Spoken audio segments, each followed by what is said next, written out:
February. Is it February or February? I can never remember. February 8th, 2005, or whatever the equivalent of that is. I can only count up to 10 in Spanish. That's all I ever learned. Hey, good morning, everybody. So, I've spent the entire week. Oh, man. How do I say it? So, being your own motivator is exhausting. So, I went through some deadlines the past few weeks, and like anything else, when things are due, schedules are screwed. That's basically it.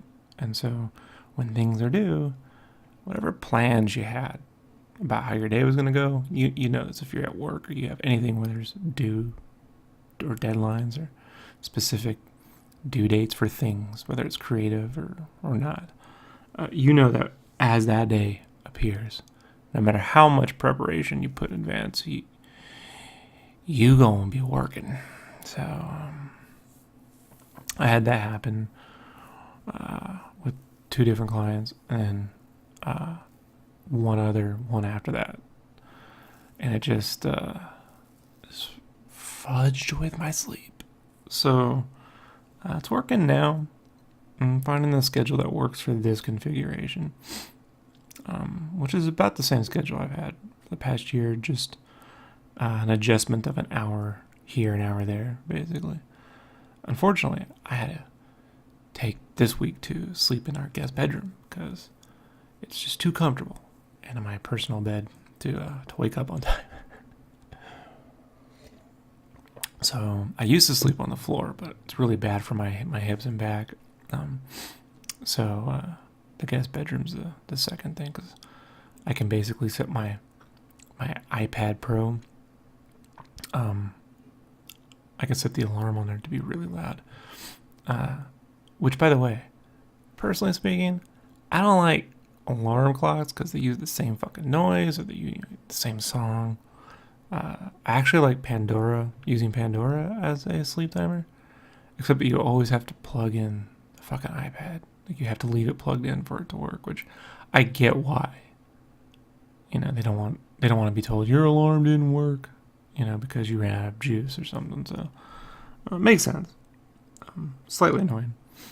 So I'm gonna have to get another extension cable for my iPad, because it's a little short on the cable. I don't like yanking the fucking thing out the wall and you wake up and you're like, I need to turn that alarm off and get up. But it's simple shit. It's not difficult, but it's you have to be your own driving force to make that work. So yesterday. So just so you all know, I'm not going to make an announcement about this, but so you all know, the goal is to basically put these up twice or 3 times a week.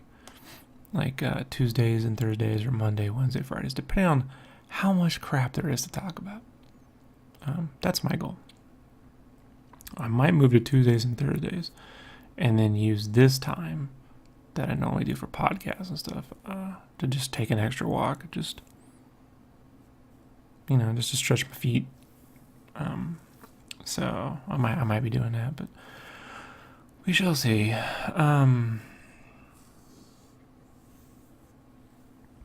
Few things. So yesterday I got some work done, and I had to run a bunch of errands and put stuff in the mail, typical stuff. Get back home and start making my eggs, and my buddy Joe called me. And my buddy Joe the past year has just had a fucking horrific life. Like, poor guy, man. He's 37. It came down with this thing called Wagner's disease, which is a whole autoimmune system problem. It's like 1 in 150 or 300,000 people get it. It's not well known. And so, poor guy, just been in excruciating pain and living in the hospital. Had to move back from Seattle to California. I'm not outing his personal troubles. He posts all this shit on Facebook, so, oh well, Joe. But,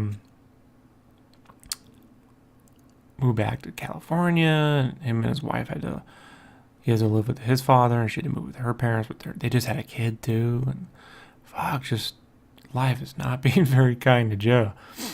And on top of all that, the dude had to go back in the hospital because apparently he's been moving so little since he's been in hospitals, that he has this pulmonary disease or something, or basically, dude, he should be dead.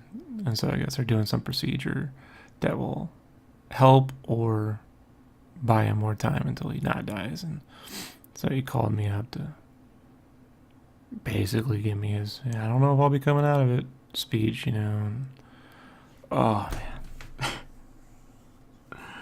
Oh, man, it's tough. It's tough. I'd like to say, that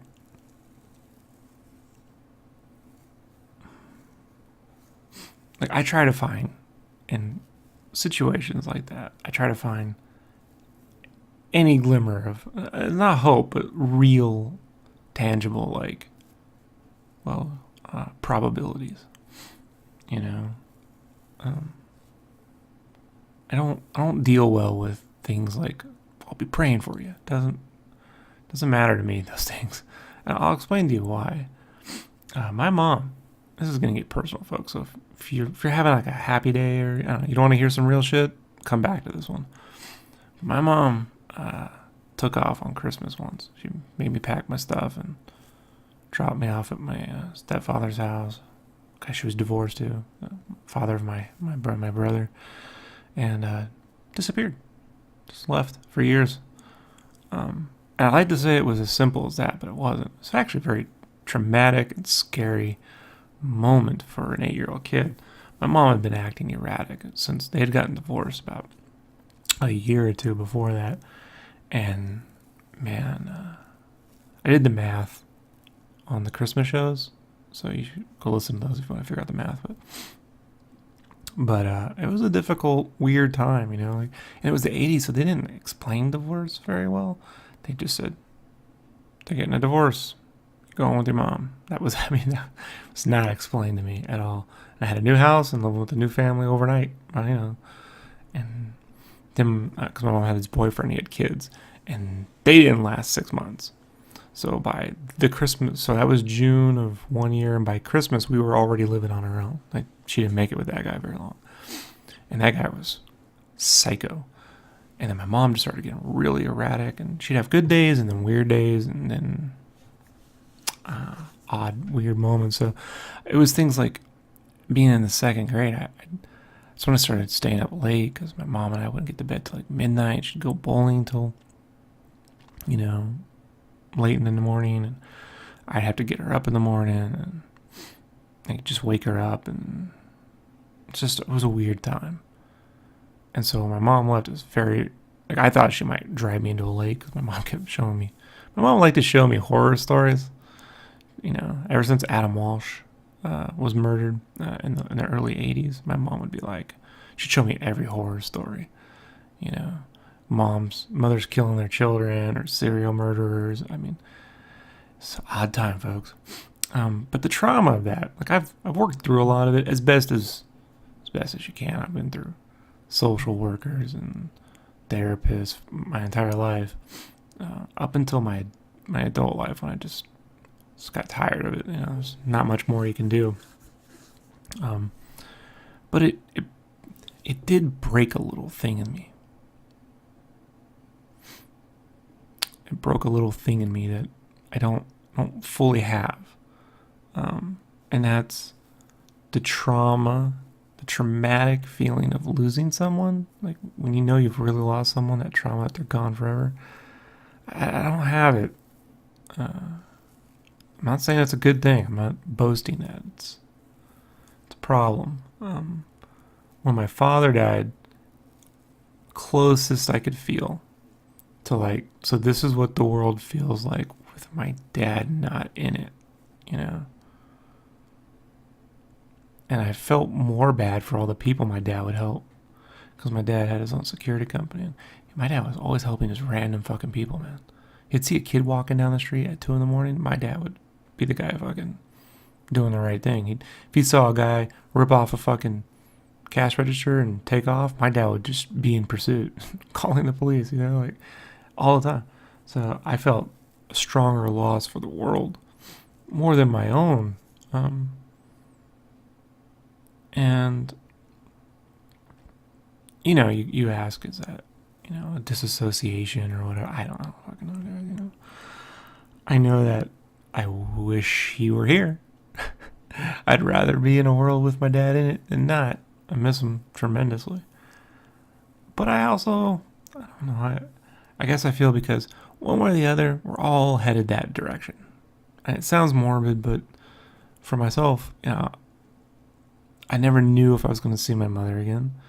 One day I did, but when I did, she wasn't really my mom. The mom that I knew was gone. She became a different person. And those were two years of just personal, like as a kid, just in my room, just having nightmares over this and not doing well at school. And so what I'm trying to say is that when, like my best friend, currently when my best friend tells me he's probably going to be dead in the next day, week, month, or whatever, you know, it's like I'm just trying to find a way to give him hope, you know, because whether he lives or dies, I don't get to choose that.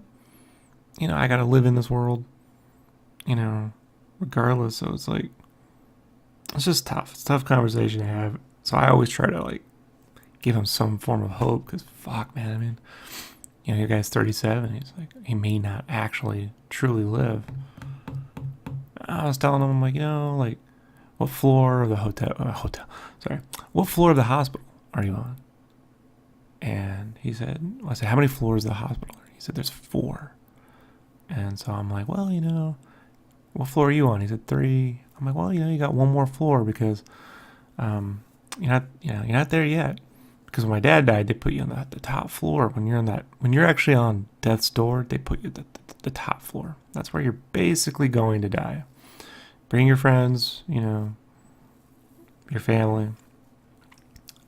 That's just a harsh truth, you know. We'll all have to face it one day. And so, you know, just trying to get them like, you're not there yet. I mean, you're close, but and look, I know it can sound callous, but it's only because if you think that sounds callous or something, it's like, try to understand that you haven't lived my life. You know, you have no clue. And so I met Joe in 2001, and right when I got back from the army, and he was working at the comic book shop. We had one shop in this town I grew up, Lakeside, Action City Comics. And it was my favorite fucking place when I was a kid, when a teenager. It opened up when I was in high school, freshman year. 8th grade, freshman year. And it actually been open right before that, about a year or two prior. But it got bought. There was a guy named Glenn that opened this store. And Glenn just wasn't very good at running a comic shop. And so this guy, Pat, and his wife, Adele, bought the shop, Action City Comics, from Glenn. And they became friends with an artist named Pete Woods. And if you follow DC Comics, you'll know who Pete Woods is. And go on to Twitter and ask Pete about Pat and Adele. They were amazing people. Genuinely good people of the community. So when I came back from the army, I was going right back to my favorite comic shop to spend some money. And Joe was working there. Joe had a very Tarantino look to him. And just really nice guy. And so, you know, I'd go in there and just shoot the shit, you know, with them for an hour a day, or whenever I would go in there for at least an hour. And we ended up becoming pretty good art friends because I could draw, and I was working on my own comics. And, he's an artist and he was working on, he wasn't working on anything currently, but he drew. And so we formed a friendship over lost loves. Like his love of his life at the time had left him for his friend. I was getting over my own issues, and we just became good friends. Turned a little bit more into like a big brother, little brother thing, with me being the big brother, just by nature of my life experience compared to Joe's. But Joe was living the Jay and Silent Bob life at the time. Like, he was with his friends, like 4 people to an apartment. One of his friends, Jay Michael, looked just like Jason Mewes, but it wasn't a good place. It was a bunch of stoners, and they were nice people, but they weren't very caring people. And I wasn't a fan of his living situation. But after about a year or so, he was there, and I think it was a year, maybe been 6 months. I'm not good. I haven't done the time, guys. I have to go back and actually work the time out when I do this. But off my top of my head, after a while, they had a situation at that apartment where Joe had gotten a kitten, and Joe was at work, and these guys, these fucking dudes he lived with, basically decided to fucking smoke a lot of pot and get the cat high, and the cat died. And I was fucking horrified, and Joe was traumatically horrified. Like, just,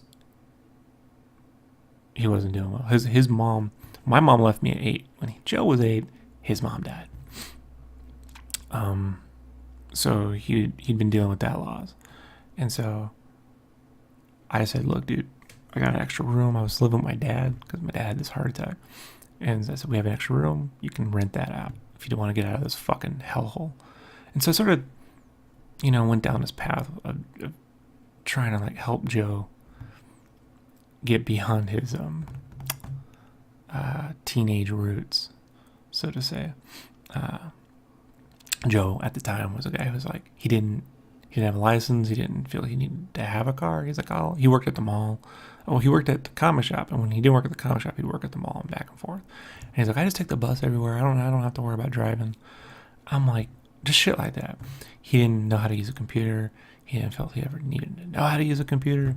So, suffice to say, over the years, we eventually got an apartment together. I bought him his first computer and make him learn Photoshop. I'd help him with his art. And there was always this like relationship of me pushing him and him like sometimes, rising to the challenge, and other times just completely disregarding me. And in both cases were fair. I was a fairly pushy guy at the time. That's because when I had met Joe, all the years before that, I had just gone through my childhood, my love of art, my responsibilities in life, and then working for my father, and then just spent the last 3 years in the Army under a really, I'll have to talk about the Army sometime. But let's just say it was a very strange incident. This is all prior to 9/11, right before I got out, so I didn't have to go through the war shit. It was just a fucking weird experience for me. So when I got out, I was like, it's time to go fucking move on to being professional artist mode. Joe wasn't at that spot with me, so I was like trying to push Joe to be in my place in life, which was not a good thing to do. As I turned 40 this year, I look back when I was 20 and I'm like, Rob, you can't force someone to do things like that unless you have absolute like drill sergeant like control over them. That being said, we remained friends to this day, and I helped get Joe his first job in t-shirts. I'll never forget that story. Talk about forcing someone to do something they didn't want to do. So I was working at this t-shirt company, Mad Engine. Joe was a bartender at Applebee's at the time, and I was leaving that t-shirt job for another one. My art director was leaving that company and starting a new studio up north a little bit in San Clemente. And so I was leaving, and I said, hey, to the administration there. I said, hey, I can always recommend someone for this position if, like we know another artist, because this is before job sites like LinkedIn or Glassdoor or anything. There was nothing like that. So I said, yeah, I know an artist. So I told Joe, I said, hey, Joe, I got your job interview, man. T-shirt company. And Joe just was like, he was so no confidence, man. He was like, I can't do it. I'm like, I assure you, you can do this. He worked in retail. Whenever he worked in the mall, he worked at clothing stores. So I'm like, he knew all the brands I didn't even fucking know. Like having worked there at least a year, I'm like, I don't know half the shit Joe knows in terms of the retail. And he has tattoos, and he understands tattoo art, which t-shirts are very similar to in terms of the mentality behind them. He just didn't want to do it. And I pushed, and he didn't. He just said, I can't, And so I said, fine. There was a guy that I went to school with named Damaso, who was a very good artist. Damaso was a better artist than me. And he was graduating. And so I asked Damaso at the time, I said, hey, what are you doing when you graduate? He's like, I'm thinking about teaching. And I'm like, I know. Hey, before you begin your great teaching career, would you like an actual job? So I gave Damaso the job, and figured whatever. So I'm getting ready to go to the studio, and someone else from the art department was leaving, and she said, hey, I saw that, you recommended someone. I don't know anyone. Do you know someone I could recommend? And so then I'm like, I do. So then I told Joe, I said, Joe, I got another job opportunity for you here. And he's like, yeah, it's one of the few times in my life I've yelled at a friend where I was like, motherfucker, it's real simple. Either you fucking get over here now and we go down there together, or I'm going to get my fucking car. I'm going to beat the shit out of you. And then drag you to this fucking interview, one way or the other. You can go on this interview and fail and not have the job. But not going is just fucking stupid. You dumb fuck, dude. Like, I remember the anger. And so he went to the interview and got the job. Now, saying that, I'll give Joe credit in that what he was making as a bartender was far better money at the time than what they were going to pay him doing t-shirts. He took a pay cut to do those t-shirts. That being said, 2 years later, he was making more money. 2 or 3 years later, he was making far more money. And up until he had these health issues, far more money than he ever would have made doing the bartending. So eventually, it flipped. And he's been doing that for a long time. He's a good t-shirt artist. And chances are, if you've bought Marvel stuff, or Star Wars stuff, in the past 10 years, you bought something Joe had a hand in. So, but I'm reminded of all these things, and I don't know what to tell him, like he just wanted to tell me, and I'll tell you, it's a conversation where it wasn't for me to say anything, it was for him to tell me how much he appreciated all that stuff and things like that. And personally feeling, I don't think he's gonna die. Just, I don't know, gut feeling, not yet. He could though. I don't think it's funny, guys. It's just how I'm telling you, man, every time I get in a car, I'm like, I may not ever come home. People think, they're gonna die in a plane. The car is, I hate driving, man. I hate people who drive. They could just run into you drunk and murder you, So, the idea of dying is always with me. Like I told you folks, I've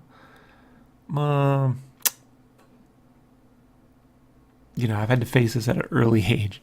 So, it's just, I wish I could do more for him, right? Wish I could do more for him. But I try to tell him too, I'm like, look, because, it's one of those things where this is why on the podcast, I don't go full out. Here's how you be an artist, and here's the things you need to do, and here's the things you need to keep track of. I don't make a lot of those quote unquote clickbaity videos and stuff, because one, there's plenty of that shit out there. Just type in the internet, you're gonna find it. But two, a lot of my advice is just my opinion at the time, and that can change in a year, can change in a month. And three, you just probably won't listen to me. I've learned this with Joe, and in the recent years, especially with Brandon. If you're not ready to hear my opinion, if you can't, if what I say doesn't ring with you, you're not gonna listen. So I personally don't care.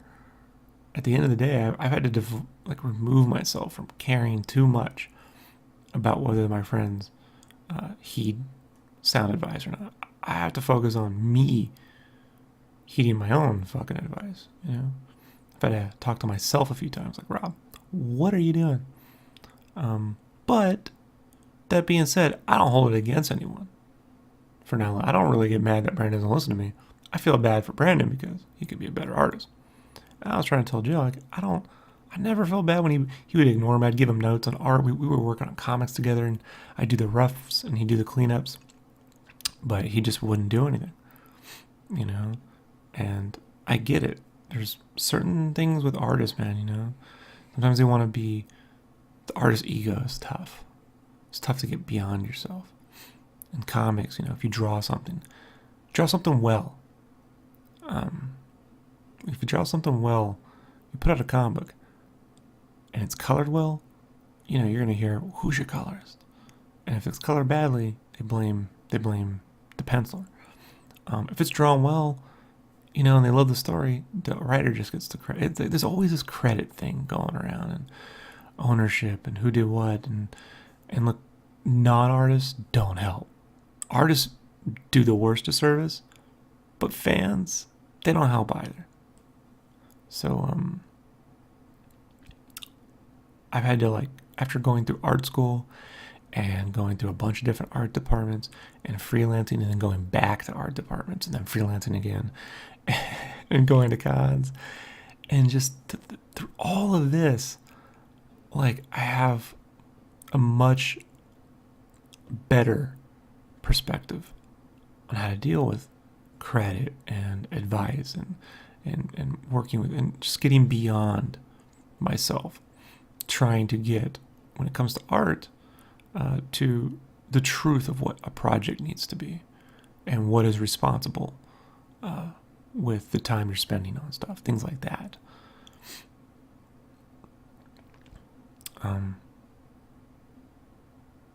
Long story short, though, I don't just try and tell him, dude, I think he thought he said something that broke my heart. He said he was a bad person or something. I'm like, Jill, you're just being harsh on yourself, man.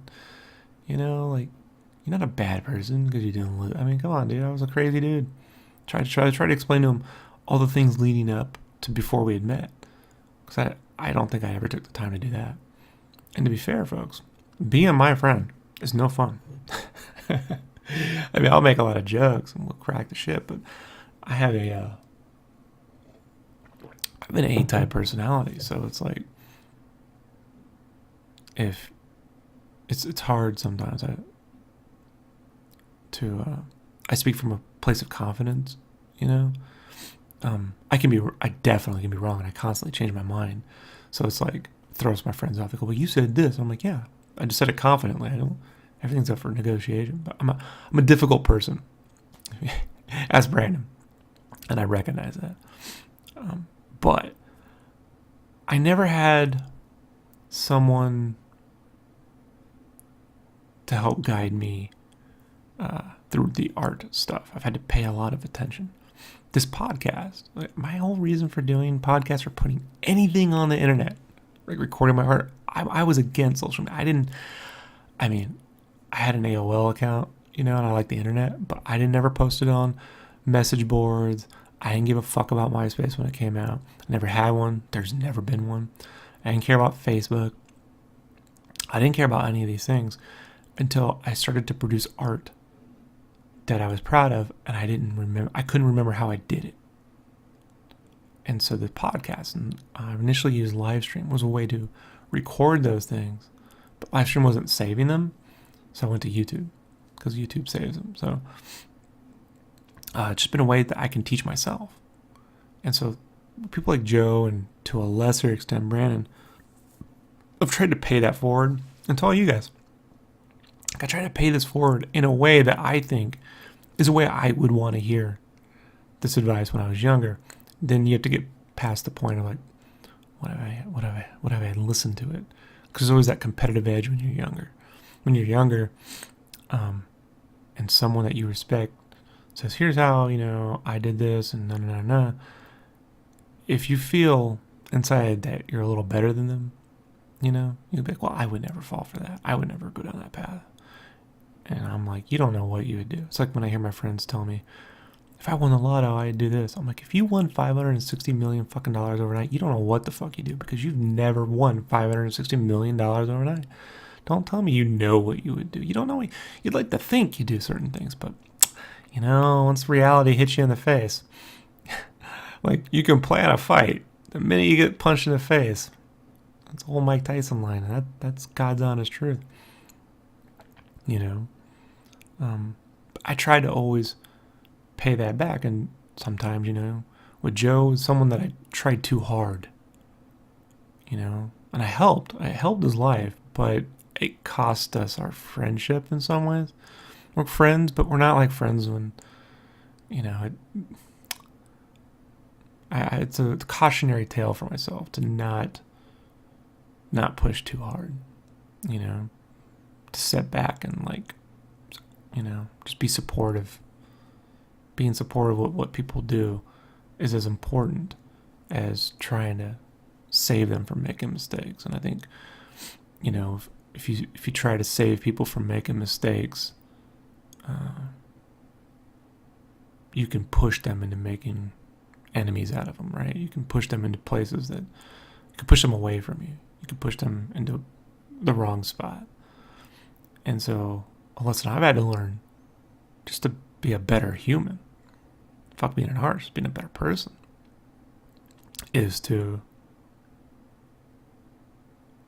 be more supportive, Even if I'm not into fucking things I do, like Joe's into card games, I'm like, it's not my thing, man. But, that dude goes to a Magic tournament, I'm like, fuck, that's awesome. He started working with Wizards of the Coast doing t-shirts. I thought that was genuinely awesome. I think Joe's so good at board games and gaming, he should be a fucking game designer. But, that requires a whole nother set of things. And right now, I just hope, a year from now, 2 years from now, this dude's past all this shit. He's a survivor, and he can move on with more creative endeavors. Because I just got done burying my brother-in-law, my mother, my father. My half-brother and I split because of all that. I'm just, had to deal with my wife's parent, my wife's father almost dying this past summer. I just, I'm not in any way, shape, or form looking to go through it again with people who should have at least, at a bare minimum, I think another 30 years of life, at a bare minimum. He should live to be in his 60s or 70s at least, and hopefully longer. Hopefully we all get to go to Sword Art, spend our afterlife there, because it's tough. So this cast, very special episode of SketchCraft. This went on a little longer than normal. I keep these to 24 minutes, but I'm not going to rush through, my life with Joe. Here's the thing, folks. Everything's political these days. But I'm going to let you know something. Whether you believe it now or you believe it later. One day you're going to believe this shit. Because one day you're going to be lying there. And you're not going to be doing well. Health-wise. You're going to be dying. One day we all are.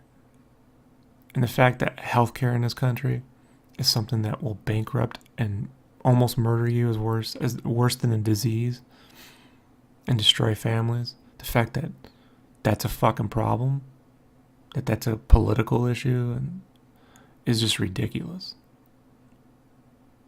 It's ridiculous. You know, I'm a veteran, right? And my veteran friends have access to healthcare. It's not the best, but we got access. And my uncle, who served 3 years in the Air Force in the 70s and basically got thrown out, has unlimited benefits as a veteran. But he's going to complain about the ills of social welfare programs for other people wanting access to healthcare. I mean, what platform where you spend 3 years, you get, benefits for life? Explain that one. That's tremendously powerful. I think being a citizen of this country, you contribute to the pool. Healthcare is a fucking right. We're all going to die. We're all going to die, folks. Who pays for this? Take it out the fucking military. I love my military. I love the Army. I love the Air Force and Navy. My whole family's been fighting these fucking wars since the First World War. We don't need... I've seen the gross excess of military spending personally. Worked on tanks. I'm going to tell you how much fucking shit's blown out of proportion. Cut that shit in half and take care of people. Because people like Joe, that dude survives this. He's in financial ruin for life. Period. It's going to take a tremendous amount of effort. He's going to go through bankruptcies, God knows what else. And that's the stuff I think about. Like, how tough is life going to be for him and his kid and his wife after this? I think it's fucking horrendous that this country can't see that.